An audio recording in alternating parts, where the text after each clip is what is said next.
ద్వితీయ సంవత్సర రాజనీతి శాస్త్ర విద్యార్థులకు ఫోర్త్ సెమిస్టర్లో సూచించిన సిలబస్ ఆధారం చేసుకొని చర్చించడం జరుగుతుంది. ఫోర్త్ సెమిస్టర్ బిఏలో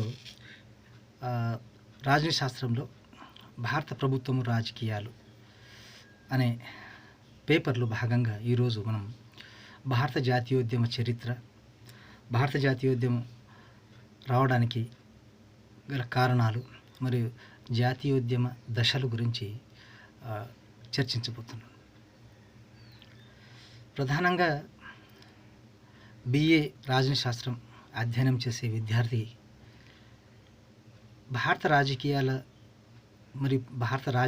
మరియు ప్రభుత్వ వ్యవస్థ, రాజ్యాంగ వ్యవస్థను గురించి అధ్యయనం చేయాలంటే మొదట అతడు అధ్యయనం చేయాల్సిన అంశం ఏంటంటే జాతీయోద్యమం. జాతీయోద్యమంలో ఉన్న మూలాలే తర్వాత కాలంలో స్వాతంత్రోద్యమం వచ్చిన తర్వాత రాజ్యాంగ రచనా ప్రక్రియ, ఆ తర్వాత జాతి సమైక్యంగా ఏర్పాటుకోవడం, మరి ఆ తర్వాత బ్రిటిష్ వారి కాలం నుండి తర్వాత ఏదైతే వచ్చిన మార్పులు భారతీయ సమాజంలో రాజకీయ మార్పులు, ఆర్థిక మార్పులు, సామాజిక మార్పులు, వాటన్నిటికీ సంబంధించి ఒక అవగాహన ఈ పాఠ్యాంశాన్ని అధ్యయనం చేయడం ద్వారా కల్పించవచ్చు. ముఖ్యంగా మనం డిస్కస్ చేయాల్సింది ఏంటంటే భారత జాతీయోద్యమం. భారత జాతీయోద్యమం కనుక చూసినట్లయితే భారత జాతీయోద్యమ మూలాలు మనం ఈస్ట్ ఇండియా కంపెనీ దీని నుంచి మనం తీసుకోవచ్చు. 16వ శతాబ్దంలో ఈస్ట్ ఇండియా కంపెనీ వాళ్ళు భారతదేశంలో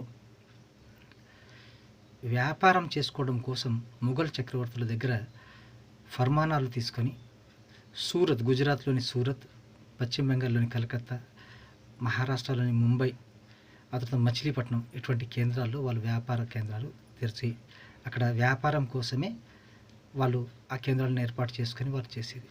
16వ శతాబ్దం నుండి ఆ తర్వాత కాలంలో కనుక పరిశీలించి చూసినట్లయితే మొఘలాయుల పతనం ప్రారంభమైన తర్వాత కనుక అప్పటి వరకు చూసినట్లయితే రాబర్ట్ క్లైవ్ ఎవరైతే ఈస్ట్ ఇండియా కంపెనీ ఉద్యోగి ఉన్నారో ఆయన భారతదేశం యొక్క సంస్థానాధిపతుల యొక్క బలహీనతలను సరిగ్గా గుర్తుపట్టి వారి మధ్య విభేదాలు సృష్టించి అక్కడ ఈస్ట్ ఇండియా కంపెనీ పాలన సుస్థిరం చేసే క్రమంలో ఆయన ప్లాసీ యుద్ధాన్ని చేయడం జరిగింది. ఈ ప్లాసీ యుద్ధంతో పశ్చిమ బెంగాల్లో, ఆ తర్వాత బీహార్లో, ఒరిస్సా ఈ ప్రాంతం నుండి పర్మనెంట్ సెటిల్మెంట్ అనేది కావడం అనేది జరిగింది. ఆ తర్వాత క్రమంలో కనుక చూసినట్లయితే 18వ శతాబ్దానికి వచ్చేసరికంటే ఈస్ట్ ఇండియా కంపెనీ పాలన భారతదేశం మొత్తానికి విస్తరించింది. ఈ కంపెనీ పాలన కనుక మనం పరిశీలించి చూసినట్లయితే అక్కడ ఆ క్రమం లోపల భారతీయ సమాజంలో ఎటువంటి మార్పులు చోటు చేసుకున్నాయి, మరి వాళ్ళు అనుసరించిన విధానాలు ఏమిటి అని మనం పరిశీలించి చూసినట్లయితే 1857లో ఏదైతే సిపాయిల తిరుగుబాటు వచ్చిందో అది ప్రథమ స్వాతంత్ర సంగ్రామంగా పేర్కొనడం జరిగింది. ఆ తర్వాత క్రమాన్ని కనుక మనం పరిశీలించి చూసినట్లయితే 1858లో ఈస్ట్ ఇండియా కంపెనీ చేతుల్లో నుంచి భారతదేశం అనేది బ్రిటిష్ సామ్రాజ్యంలో విలీనం కావడం అనేది జరిగింది. అప్పటి నుండి మనం కనుక పరిశీలించి చూసినట్లయితే జాతీయోద్యమం బలపడడం జరిగింది. మరి భారతదేశంలో జాతీయోద్యమం బలపడడానికి గల ప్రధాన కారణాలు ఏమిటి మనం పరిశీలించి చూసినట్లయితే మొట్టమొదటిది కనుక పరిశీలించి చూసినట్లయితే భారతదేశంలో మొట్టమొదటిది అక్కడ ఆర్థిక దోపిడీ. ఈ ఆర్థిక దోపిడీని కనుక పరిశీలించి చూసినట్లయితే బ్రిటిష్ వారు అనుసరించినటువంటి ఆర్థిక విధానాలు భారతదేశంలో రా మెటీరియల్, ముడి సరుకును పడవల ద్వారా, సముద్ర మార్గం ద్వారా తరలించడం కోసం భారతదేశంలో రహదారులను అభివృద్ధి చేయడం జరిగింది, వంతెనలు నిర్మించడం జరిగింది, పోస్టల్ టెలికమ్యూనికేషన్ వ్యవస్థను మెరుగుపరచడం జరిగింది, పాలనా వ్యవస్థను, కమ్యూనికేషన్ వ్యవస్థను మెరుగుపరచడం అనేది జరిగింది. ఈ కారణాలన్నిటి మూలంగా అక్కడ కనెక్టివిటీ అంటే అనుసంధానం చేయడం అనేది జరిగింది. దీంతో ఏమైందంటే దేశంలో అన్ని ప్రాంతాలకు రవాణా సౌకర్యాలు మెరుగుపడడం మూలన వాళ్ళు ఏం చేసినట్టు రైల్వేలను కూడా అభివృద్ధి చేసిండ్రు. 1853లో బాంబే నుంచి ఠానే వరకు అక్కడ రైల్వే మార్గాలు వేసిండ్రు, రోడ్లు వేసిండ్రు, వంతెనలు నిర్మించడం ద్వారా ఎంతో భారతదేశంలో ఉన్నటువంటి ముడి సరుకును, జనపనార, ఇనుప ఖనిజం, బంగారం, ఆ తర్వాత కాటన్, అదేది పత్తి, ఇదే కాకుండా ఏది దొరికితే అది తమ దేశానికి ముడి సరుకుల రూపంలో తరలించి అక్కడ పారిశ్రామిక వాడల లోపల వస్తువుల రూపంలో తీసుకొచ్చి తిరిగి భారతదేశంలో చేయడం. ఇది తిరిగి వాళ్ళకి మార్కెట్గా ఉపయోగపడేసరికంటే ఇక్కడున్న చేతి వృత్తులకు సంబంధించిన కళాకారులందరూ నిరుద్యోగులు మారిపోవడంతో అది స్వాతంత్రోద్యమానికి మొదటి కారణంగా నిలిచింది. రెండోది వచ్చేసరికంటే బ్రిటిష్ వారి పాలనా కాలంలో వారు భారతదేశంలో అనుసరించిన విధానం జాతి విచక్షణ విధానం, నల్లవారు తెల్లవారు అనేది. దాంతో ఏమైందంటే విదేశీ పాలనకు వ్యతిరేకంగా ఉదాహరణకు మహాత్మా గాంధీ జీవిత చరిత్రను చూసినట్లయితే ఆయన దక్షిణాఫ్రికాకు వెళ్ళినప్పుడు పీటర్ మ్యారిస్బర్గ్ స్టేషన్లో, రైల్వే స్టేషన్లో వెళ్ళి టికెట్ తీసుకొని ఒక కంపార్ట్మెంట్లో కూర్చుంటే అక్కడ సెంట్రీ ఎవరైతే ఉంటారో ఆయన లగేజీతో పాటు మహాత్మా గాంధీని ప్లాట్ఫామ్ మీద తోసేయడం జరిగింది. ఆ తోసివేయడంతో మహాత్మా గాంధీ నేను చేసిన తప్పేంటని అడిగితే ఈ భోగి తెల్లవారి కోసం రిజర్వ్ చేయబడింది, మీకోసం కాదు, నల్లవారి కోసం వేరే భోగిలో అని చెప్పడం జరిగింది. ఆ రకంగా జాతి విచక్షణ ఏదైతే ఉందో, వర్ణ వివక్ష ఏదైతే ఉంటుందో దాన్ని బ్రిటిష్ వారు పాటించడం వలన భారతీయులు కూడా వ్యతిరేకతను పెంచుకోవడం అనేది జరిగింది. ఈ వర్ణ విచక్షణ విధానానికి వ్యతిరేకంగా పోరాటం అనేది కొనసాగించడం కూడా జాతీయోద్యమంలో భాగం. ఆ తర్వాత పరిశీలించి చూసినట్లయితే మూడోది వచ్చేసరికంటే భారత జాతీయ కాంగ్రెస్ స్థాపన. భారత జాతీయ కాంగ్రెస్ స్థాపనను కనుక మనం పరిశీలించి చూసినట్లయితే 16వ శతాబ్దంలో బ్రిటిష్ వారు వచ్చిన తర్వాత ఈస్ట్ ఇండియా కంపెనీ క్రమక్రమంగా తన సామ్రాజ్యాన్ని విస్తరించుకొని కంపెనీ పాలనలో భారతదేశం మొత్తాన్ని తీసుకొని రావడం, అన్ని సంస్థలను ఒక దీంట్లో చేయడం, ఆ తర్వాత వాళ్ళు అనుసరించిన డాక్ట్రిన్ ఆఫ్ ల్యాబ్స్, రాజ్య సంక్రమణ సిద్ధాంతం అని, పర్మనెంట్ సెటిల్మెంట్, కార్న్వాలిస్, డల్హౌసీ వీళ్ళందరూ చేసిన విధానాలు ఏవైతే ఉంటాయో వీటన్నిటి మూలంలో స్థానిక సంస్థల బదులు వ్యతిరేకించడంతో అక్కడ వారితో సిపాయిల తిరుగుబాటు రావడం అనేది జరిగింది.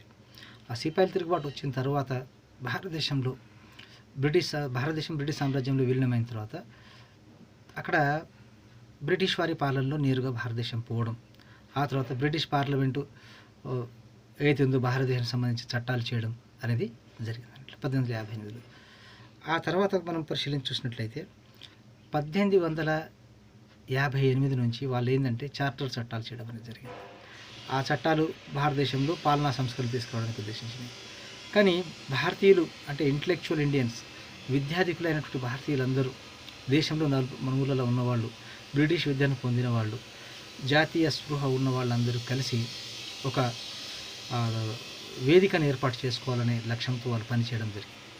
దాంతో అక్కడ జరిగింది ఏంటంటే బ్రిటిష్ సివిల్ సర్వెంట్ సర్ ఏవో హ్యూమ్ అనే ఆయన వీరికి ఒక వేదిక అనేది ఉండాలి వీరి సమస్యలు పరిష్కరించడం కోసం అని చెప్పి ఆయన సలహాలు సూచనల రూపంలో ఒక సంస్థను స్థాపించడానికి ప్రయత్నించాడు. అదే భారత జాతీయ కాంగ్రెస్. ఈ భారత జాతీయ కాంగ్రెస్ ఏదైతే ఉంటుందో అది 1885లో డిసెంబర్ 28న స్థాపించబడింది. దీనికి ప్రధాన నాయకులు ఎవరంటే ఉమేష్ చంద్ర బెనర్జీ, సురేంద్రనాథ్ బెనర్జీ, దాదాభాయ్ నౌరోజీ, ఫిరోజ్ షా మెహతా, ఆ తర్వాత గోపాలకృష్ణ గోఖలే, మహదేవ్ గోవింద రానడే, ఇటువంటి మేధావి భారతీయులంతా ఒక సంస్థను ఏర్పాటు చేసి భారతీయుల సమస్యలకు బ్రిటిష్ వారికి తెలియజేయడం కోసం అవసరమని చెప్పి ఈ వేదికను ఏర్పాటు చేయడం అనేది జరిగింది. ఆ తర్వాత కనుక పరిశీలించి చూసినట్లయితే భారత సమాజం లోపల ఇంగ్లీష్ విద్యను ప్రవేశపెట్టి పాశ్చాత్య విద్యను ప్రవేశపెట్టిన తర్వాత ఆ విద్యను అభ్యసించిన వాళ్ళు భారతదేశంలో ఉన్నటువంటి సామాజిక సమస్యలు, రుగ్మతలు పరిష్కరించడానికై సంస్కరణ ఉద్యమాలు ప్రారంభించడం జరిగింది.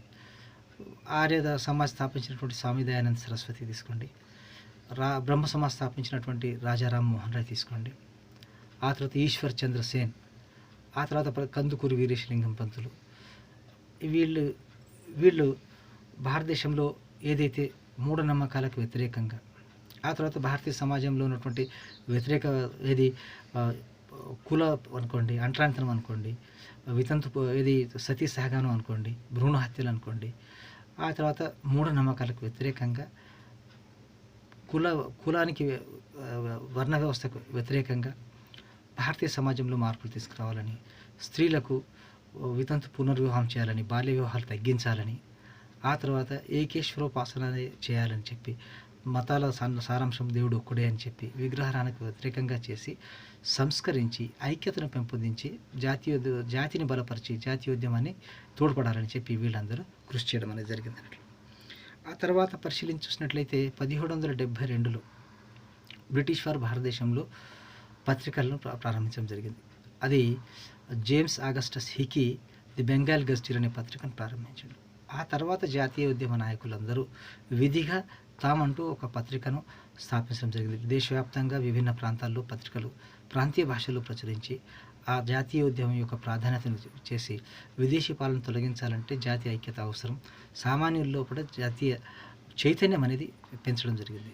జాతీయవాద చైతన్యం పెంచి వారి అవసరాలన్నింటినీ భారతీయులకు తెలియజేసి మరి భారతీయులందరూ ఏ రకంగా స్వాతంత్ర పోరాటంలో ముందుకు రావాలని చెప్పి పత్రికలు పనిచేయడం అనేది జరిగింది. దీంట్లో ప్రధానంగా బాలగంగాధర్ తిలక్, కేసరి, మరాఠా, ఆంధ్ర పత్రికను స్థాపించిన కాశీనాథన్ విశ్వేశ్వరరావు, కాశీనాథన్ నాగేశ్వరరావు.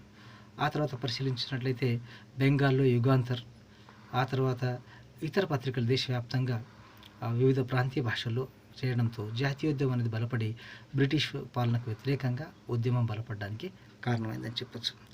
ఆ తర్వాత బ్రిటిష్ వారి పాలన కనుక పరిశీలించి చూసినట్లయితే 1910 ఆ దశకం లోపల విపరీతమైన కరువు కాటకాలు రావడం అనేది జరిగింది. ఆ కరువు కాటకాలు వచ్చినప్పుడు బ్రిటిష్ వారు మానవతా దృక్పథాన్ని విడనాడి వాళ్ళు రైతులపై పన్నులు వేస్తే రైతులు చెల్లించలేని స్థితిలో ఉన్నారు.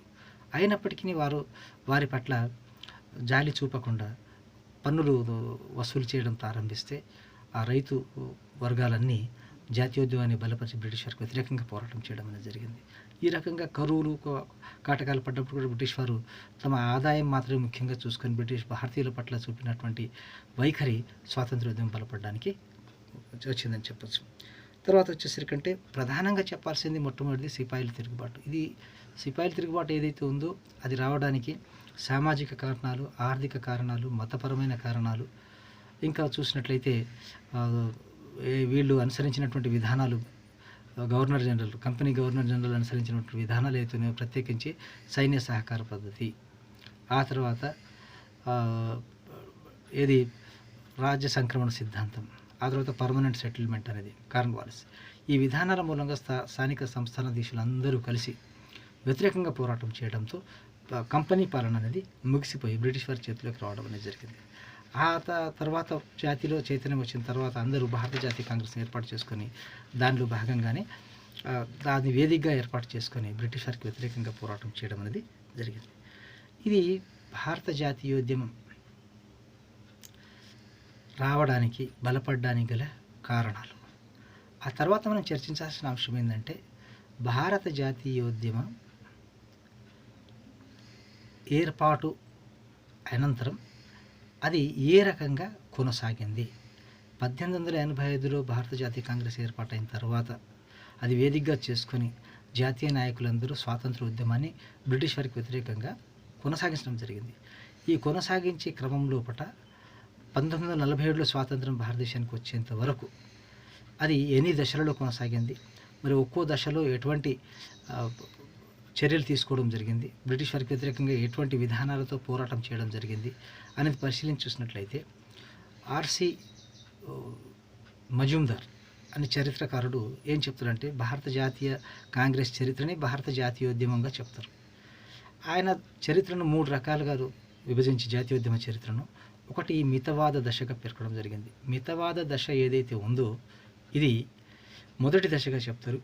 ఇది 1885 నుండి 1905 వరకు కొనసాగింది. దీంట్లో ప్రాతినిధ్యం వహించిన వాళ్ళు కనుక పరిశీలించి చూసినట్లయితే ఉమేష్ చంద్ర బెనర్జీ, సురేంద్రనాథ్ బెనర్జీ, దాదాభాయ్ నౌరోజీ, మహదేవ్ గోవింద్ రనడే. ఆ తర్వాత పరిశీలించి చూసినట్లయితే ఫిరోజ్ షా మెహతా, బద్రుద్దీన్ త్యాబ్జీ, వీళ్ళందరూ డబ్ల్యూసి వాచా, వీళ్ళందరూ ఇంటలెక్చువల్స్ అంటే పాశ్చాత్య విద్యను పొందిన మేధావి వర్గం ఏదైతే ఉందో, మధ్యతరగతి మేధావి వర్గం ఏదైతే ఉందో వీళ్ళు ఏం చేసిందంటే పార్లమెంటరీ ప్రజాస్వామ్య వ్యవస్థ పట్ల, రాజ్యాంగ సంస్కరణల పట్ల, ఆ తర్వాత సామాజిక మార్పు పట్ల బ్రిటిష్ వారి పట్ల విశ్వాసాన్ని ప్రకటించి వాళ్ళు ఏం చేసిందంటే భారతదేశంలో బ్రిటిష్ వారి పాలన అనేది దేవుడిచ్చిన వరంగా పేర్కొంటూ ఇది కొనసాగాలని చెప్పి భారతదేశంలో బ్రిటిష్ వారు సంస్కరణలు తీసుకొచ్చి అభివృద్ధి చేయాలని చెప్పి సివిల్ సర్వీస్ను ప్రవేశపెట్టాలని చెప్పి వాళ్ళు కోరుకోవడం అనేది జరిగింది. అయితే బ్రిటిష్ వారు ఏదైతే పరిపాలన కొనసాగించడం జరిగిందో అది తమ స్వార్థ ప్రయోజనాల కోసం, ఆర్థిక ప్రయోజనాల కోసమే పరిపాలన సాగించడం జరిగింది. వీరి ఏదైతే విన్నపాలు ఏవైతే ఉంటాయో వీటిని లెక్క చేయడం అనేది జరగలేదు. వీరు సూచించిన అంశాన్ని దేన్ని కూడా అక్కడ పరిగణలోకి తీసుకోలేదు. ఎందుకోసమంటే 1885 తర్వాత కనుక పరిశీలించినట్లయితే ఇండియన్ కౌన్సిల్స్ చట్టాలు చేయడం జరిగింది 1892. ఆ తర్వాత 1909 కనుక మనం పరిశీలించినట్లయితే మింటో మార్లే సంస్కరణలు అని చెప్తారు. అంటే ఈ మితవాదులు ఎవరైతే ఉన్నారో వీళ్ళు చేసిన కృషి మూలంగా తీసుకొని రావడం జరిగింది. కానీ 1905లో ఏదైతే బెంగాల్ విభజన మత ప్రాతిపదికన చేయడం అనేది జరిగిందో అప్పటి నుంచి భారత జాతీయోద్యమాన్ని బలహీనపరచాలనే లక్ష్యంతోనే బ్రిటిష్ వారు కృషి చేయడం అనేది జరిగింది. దీనికి వ్యతిరేకంగా వందే మాతరం ఉద్యమం అనేది వచ్చి 1911లో బెంగాల్ విభజన రద్దు చేసే వరకు తీసుకొని పోవడం అనేది జరిగింది. కాబట్టి 1885 నుండి 1905 వరకు ఏదైతే దశ ఉందో మితవాదులు మేధావులు ఎవరైతే ఉన్నారో వీళ్ళు ప్రే, పిటిషన్ అండ్ బాయ్కాట్ అనే మెథడ్స్ చేయడం జరిగింది. ప్రే అంటే ప్రార్థించడం, విజ్ఞప్తి చేయడం. ఆ తర్వాత పిటిషన్స్ ఇవ్వడం అంటే విజ్ఞప్తి చేయడం. బాయ్కాట్ అంటే ప్రదర్శన చేయడం. అంటే బాయ్కాట్ చేసి పార్లమెంట్ను బయట ప్రదర్శనలు చేయడం అనే ఈ ప్రజాస్వామిక పద్ధతుల ద్వారా వీళ్ళు పోవడం అనేది జరిగింది. ఆ తర్వాత వీళ్ళు సాధించింది కూడా చాలా తక్కువగా చెప్పొచ్చు. ఎందుకోసమంటే బ్రిటిష్ వారి పట్ల అనుకూల వైఖరి ఉంటే అక్కడ స్వాతంత్రానికి అవకాశం లేదని చెప్పి భారత జాతీయ కాంగ్రెస్లోనే ఒక యువ వర్గం వీరి విధానాలకు వ్యతిరేకంగా విప్లవాన్ని తీసుకొని రావడం అనేది జరిగింది. కాబట్టి వీళ్ళు సాధించింది ఏమైనా ఉన్నదా అంటే కొంతవరకు ప్రజాస్వామిక ప్రక్రియ భారతదేశంలో వచ్చే విధంగా ఏదైతే కృషి జరిగిందో మితవాదుల కృషి మూలంగా మనం చెప్పొచ్చు. భారత జాతీయోద్యమంలో రెండవ దశ ఏదైతే ఉందో దాన్ని అతివాద దశ అని చెప్తారు. అది 1905 నుంచి 1919 వరకు. 1905 నుంచి 1919 వరకు కనుక పరిశీలించి చూస్తే భారత జాతీయ కాంగ్రెస్లో ఏదైతే మేధావి వర్గాలు అనుసరించిన విధానాలకు వ్యతిరేకంగా ఒక అతివాద వర్గం అనేది వచ్చింది. దానికి ప్రాతినిధ్యం వహించింది లాలా లజపత్ రాయ్, బాల్ గంగాధర్ తిలక్, బిపిన్ చంద్రపాల్. వీళ్లతో పాటు దేశవ్యాప్తంగా ఎన్నో విప్లవాత్మక సంస్థలు పుట్టుకొని వచ్చి బ్రిటిష్ వారి పట్ల వ్యతిరేకతను ప్రదర్శిస్తూ తీవ్రవాద భావజాలంతో హింసాత్మక పద్ధతులలో విప్లవాలు రావాల్సిన ఆవశ్యకత ఉంది. అప్పుడే బ్రిటిష్ ప్రభుత్వం అనేది భారతదేశాన్ని వదిలిపోతే మనకు మనకు స్వాతంత్రం వస్తుందనే వాదాన్ని అక్కడ వాళ్ళు చెప్పడం అనేది జరిగింది. దాంట్లోగా మనం పరిశీలించినట్లయితే వాళ్ళు ఏం చేసిందంటే బ్రిటిష్ వారు ఏదైతే ఆర్థిక దోపిడీ విధానాన్ని కొనసాగించిన దానికి వ్యతిరేకంగా చేసి విదేశీ వస్తు బహిష్కరణ చేయడం అనేది జరిగింది. విదేశీ వస్తు బహిష్కరణ చేసి అక్కడ విదేశీ పాలనను విముక్తి చేయాలి భారతదేశాన్ని, విదేశీ విద్యను తీసేసి జాతీయ విద్యను ప్రవేశపెట్టాలని చెప్పడం జరిగింది. ఆ తర్వాత స్వదేశీని ప్రోత్సహించాలని చెప్పడం అనేది జరిగింది అన్నట్లు. అయితే ఇక్కడ దాదాపు నౌరోజీ ఏదైతే ఉన్నారో వారు భారతదేశంలో ఆర్థిక దోపిడీ ఏ రకంగా కొనసాగించింది అనేది ఆయన తన గ్రంథాల్లో వివరించడం అనేది జరిగింది. వీళ్ళు రెండోదంటే బ్రిటిష్ వారి వైఖరి జాతి విచక్షణ విధానం ఏతుందో దానికి వ్యతిరేకంగా పోరాటం చేయడం అనేది జరిగింది. మూడోది ఏంటంటే బెంగాల్ విభజనకు వ్యతిరేకంగా వీళ్ళు వందే మాతరం ఉద్యమాన్ని బలపరచడం జరిగింది. ఆ తర్వాత వచ్చేసరికంటే 1916కు వచ్చేసరికంటే అనీ బీసెంట్ ఎవరైతే ఉందో ఐరిష్ మహిళ ఉందో ఆమె భారతదేశంలో ఉన్నటువంటి హోమ్ రూల్ ఉద్యమాన్ని ప్రారంభించింది. బ్రిటిష్ వారికి వ్యతిరేకంగా ప్రారంభించింది. ఆమెకు జాతీయవాద నాయకులైనటువంటి బాలగంగాధర్ తిలక్ వంటి వాళ్ళు మద్రాసులో నాయకులు ఎవరైతే సపోర్ట్ చేయడంతో స్వదేశీ అనే నినాదం అనేది 1915-16లో చాలా బలపడి అక్కడ విదేశీ పాలనకు వ్యతిరేకంగా పోరాటం చేయడం అనేది జరిగింది. ఆ తర్వాత జలియన్ వాలాబాగ్ ఉదంతం ఏదైతే జరిగిందో అది బ్రిటిష్ వారి పట్ల వ్యతిరేకతను ఎంతో పెంచిందని కూడా మనం చెప్పచ్చు. ఆ తర్వాత వీళ్ళు ఏం చేసిందంటే బ్రిటిష్ వారికి సహాయ నిరాకరణ చేయాలి, వారి ప్రభుత్వానికి పన్నులు కట్టకూడదు, ఆర్థికంగా వారిని కుదేలు చేయాలి, ఈ దేశంలో నుంచి వెళ్ళగొట్టాలనే విధానాలు వీళ్ళు అనుసరించడం అనేది జరిగింది. ఆ తర్వాత బ్రిటిష్ వారు ఒక వాస్తవాన్ని గ్రహించింది ఏంటంటే భారతదేశంలో జరుగుతున్నటువంటి జాతీయవాద పోరాటం ఉద్యమం అవుతుందో ఆ ఉద్యమంలో మెజారిటీ ప్రజలు బ్రిటిష్ పాలనను వ్యతిరేకిస్తున్నారు. కాబట్టి బ్రిటిష్ ఏదైతే పాలనను వ్యతిరేకించే మెజారిటీ వర్గంలో నుంచే ఒక వర్గాన్ని విభజనకు గురి చేయాలని చెప్పి వాళ్ళు ముస్లింలకు వాళ్ళు ప్రత్యేక తాయిలాలు ఇవ్వడం అనేది జరిగింది, ప్రత్యేక హోదాని ఇవ్వడం అనేది జరిగింది. మింటో మార్లే సంస్కరణలో ప్రత్యేక నియోజకవర్గాలు ఏర్పాటు చేయడం జరిగింది. ఆ తర్వాత పరిశీలించినట్లయితే ముస్లిం లీగ్ ఏర్పాటులో బ్రిటిష్ వాళ్ళు ఇచ్చేయడం జరిగింది. చివరికి అది దేశ విభజనకే దారి తీయడం అనేది జరిగింది. ఈ రకంగా ముస్లిం లీగ్ సహాయ నిరాకరణ ఏదైతే జరిగిందో అది చాలా బాధాకరం. అది తర్వాత కనుక పరిశీలించి చూసినట్లయితే బ్రిటిష్ వారికి సహాయ నిరాకరణ చేయాలని మొదట్లో చేసినప్పటికీ ముస్లిం లీగ్ ఇది బ్రిటిష్ వారికి అనుకూలంగానే వ్యవహరించడం, దీనికి కూడా చాలా సమస్యాత్మకంగా మారి భారత జాతీయోద్యమంలో చాలా మార్పు రావడం జరిగింది. ఇది 1905 నుండి 1919 వరకు జరిగిన సంఘటనలు. ఆ తర్వాత భారత జాతీయోద్యమం అనేది ఇంకో మలుపులోకి వచ్చింది. అదే గాంధీ యుగం అని చెప్తారు. మహాత్మా గాంధీ ఎవరైతే ఉన్నారో, మోహన్ దాస్ కరమ్చంద్ గాంధీ విదేశాల్లో అంటే లండన్లో బ్యారిస్టర్ చదివిన తర్వాత 1915లో అయిపోయిన తర్వాత ఆయన దక్షిణాఫ్రికాలో చెరుకు ఏది తోటల్లో పనిచేసే భారతీయులకు వేతనాలు ఇవ్వడం లేదని అంటే అక్కడ కరీంభాయ్ అండ్ కంపెనీ వాళ్ళు ఎవరైతే ఉన్నారో వాళ్ళు ఇది దక్షిణాఫ్రికాకు పంపించి వారి హక్కుల పోరాటం కోసం అటార్నీగా నియమించడం జరిగింది. వారికి వేతనాలు ఇప్పించడం కోసం అక్కడికి పోయిన తర్వాత అక్కడ నల్లవారి పట్ల బ్రిటిష్ వారు అనుసరిస్తున్నటువంటి దమన నీతి, అతడు వర్ణ వివక్షకు వ్యతిరేకంగా అక్కడ ఆయన ఆఫ్రికన్ నేషనల్ కాంగ్రెస్ను స్థాపించడం జరిగింది. అక్కడ వాళ్ళందరినీ సంఘటితం చేసి బ్రిటిష్ వారికి వ్యతిరేకంగా ఎట్లా పోరాటం చేయాలని చేయడం జరిగింది. ఆ తర్వాత ఆయన ఆ కేసులు వాదించి భారతదేశానికి వచ్చిన తర్వాత తన రాజకీయ గురువు అయినటువంటి గోపాలకృష్ణ గోఖలేని కలిసి ఈ దేశం కోసం ఏం చేయాలని అడిగితే రాజకీయ గురువు అయినటువంటి గోపాలకృష్ణ గోఖలే పాదయాత్ర చేసి దేశంలో అన్ని వర్గాల ప్రజలకు జాతీయోద్యమం యొక్క ప్రాధాన్యతను చెప్పి బలోపేతం చేయమని చెప్పడంతో మహాత్మా గాంధీ పాదయాత్ర చేయడం అనేది జరిగింది.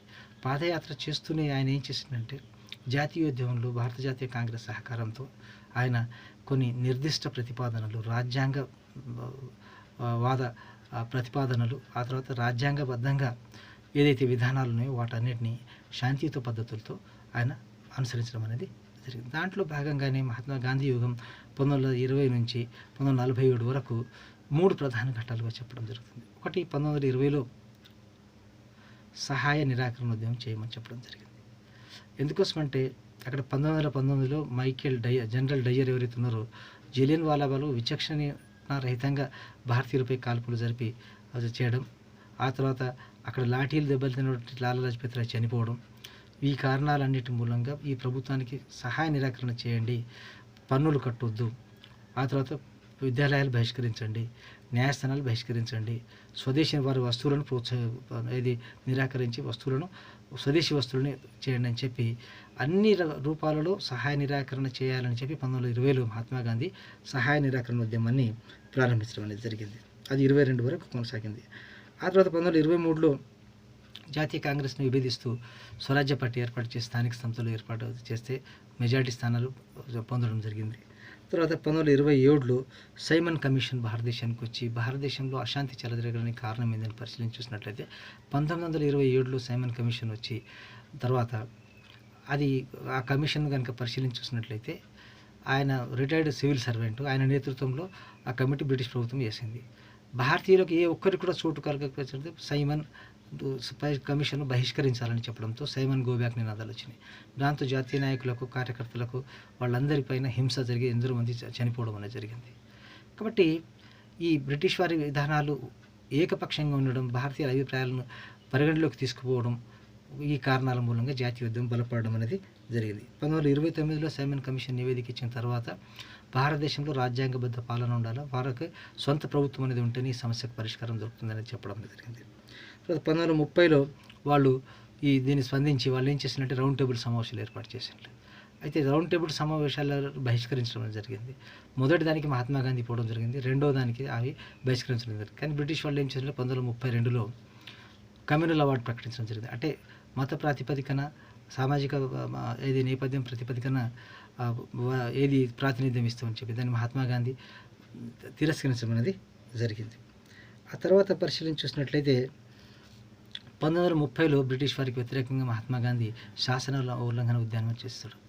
అంటే దండి సత్యాగ్రహం అయితే దండి ఉప్పు సత్యాగ్రహం ఉందో ఉప్పు చట్టాలను ఉల్లంఘించడం ద్వారా ఆయన చేయడం అనేది జరిగింది. అట్లా దేశవ్యాప్తంగా తిరిగి సామాజిక ఉద్యమాలు వచ్చేసరికంటే బ్రిటిష్ వారు ఉక్కు పాదంతో దాన్ని అణిచివేయడం అనేది జరిగింది. 2 సంవత్సరాల తర్వాత మహాత్మా గాంధీని జైలు ఇవ్వడం జరిగింది. ఆ తర్వాత ఆయన ఆరోగ్యం క్షీణించడంతో ఆయన వదిలివేయడం అనేది జరిగింది. ఈ రకంగా జాతీయోద్యమం అనేది మహాత్మా గాంధీ నేతృత్వంలో సామాజిక ఉద్యమాల రూపంలో, శాంతియుత పద్ధతుల రూపంలో, సత్యాగ్రహం, అహింస అనే విధానాల ద్వారా అది కొనసాగడం అనేది జరిగింది. ఆ తర్వాత 1935 భారత ప్రభుత్వ చట్టాన్ని చేసిన తర్వాత కూడా ఆ చట్టం అనేది గవర్నర్ జనరల్కి అధికారాలు ఎక్కువగా కట్టుబెట్టడం మూలంగా భారత జాతీయ కాంగ్రెస్ వ్యతిరేకించింది. ఆ తర్వాత రెండో ప్రపంచ యుద్ధం ప్రారంభమైంది. ఈ రెండో ప్రపంచ యుద్ధంలో భారతదేశం బేషరతుగా పాల్గొంటుందని బ్రిటిష్ ప్రధాని పేర్కొందని ఇది జాతీయ కాంగ్రెస్ నాయకులు వ్యతిరేకించింది. దీంతో వాళ్ళు ఏం చేసిందంటే, ఇప్పుడు యుద్ధం సమయంలో బ్రిటిష్ ప్రభుత్వానికి మీరు సహకరిస్తే మీకు స్వాతంత్రం ఇచ్చే విషయంగా మేము ఆలోచిస్తామని చెప్పడంతో అక్కడ సద్దుమణిగింది. ఆ తర్వాత 1940 నుండి అక్కడ భారత జాతీయ కాంగ్రెస్ నాయకులు బ్రిటిష్ వారితో సంప్రదింపులు ప్రారంభిస్తే అక్కడ సరి అయిన స్పందన లేకపోవడంతో 1942లో క్విట్ ఇండియా ఉద్యమాన్ని మహాత్మా గాంధీ ప్రారంభిస్తారు. అది 44 వరకు కొనసాగుతుంది. దాన్ని కూడా అణచివేయడం అనేది జరుగుతుంది. ఆ తర్వాత భారతదేశంలో అక్కడ ఇంగ్లాండ్ లోపల 1945లో ప్రభుత్వం మారిపోయిన తర్వాత వాళ్ళు స్వాతంత్రం ప్రకటిస్తామని చెప్పిన తర్వాత అప్పటి క్లెమెంట్ అట్లీ ప్రభుత్వం 47లో స్వాతంత్రం ఇస్తామని చెప్తే ఆ తర్వాత రాజ్యాంగ పరిషత్ రాజ్యాంగం ఏర్పాటు చేసుకోవడం, ఆ తర్వాత 47లో మౌంట్ బాటన్ ప్రణాళికను అనుసరించి భారతదేశాన్ని విడగొట్టి ఇండియా పాకిస్తాన్ గురించి స్వాతంత్రం ఇవ్వడం అనేది జాతీయోద్యమంలో ప్రధాన దశలుగా చెప్పుకోవచ్చు. అయితే ఇక్కడ ప్రధానంగా మనం అవగాహన చేసుకోవాల్సింది ఏంటంటే, స్వాతంత్రం ఏదైతే ఉందో, జాతీయోద్యమాలు ఏవైతే ఉన్నాయో ఇవి చాలా సహనంతో, చాలా అన్ని వర్గాల సహకారంతో చేయడం మూలన స్వాతంత్రం సిద్ధించింది. భారత స్వాతంత్రం యొక్క లక్ష్యం ఏంటంటే, ప్రపంచంలో ఏ స్వాతంత్ర ఉద్యమం చేయని ప్రయోగాలు శాంతియుత పద్ధతుల ద్వారా చేసి ఈ 3 దశల లోపల స్వాతంత్రాన్ని బలోపేతం చేయడం అనేది జరిగింది. Thank you.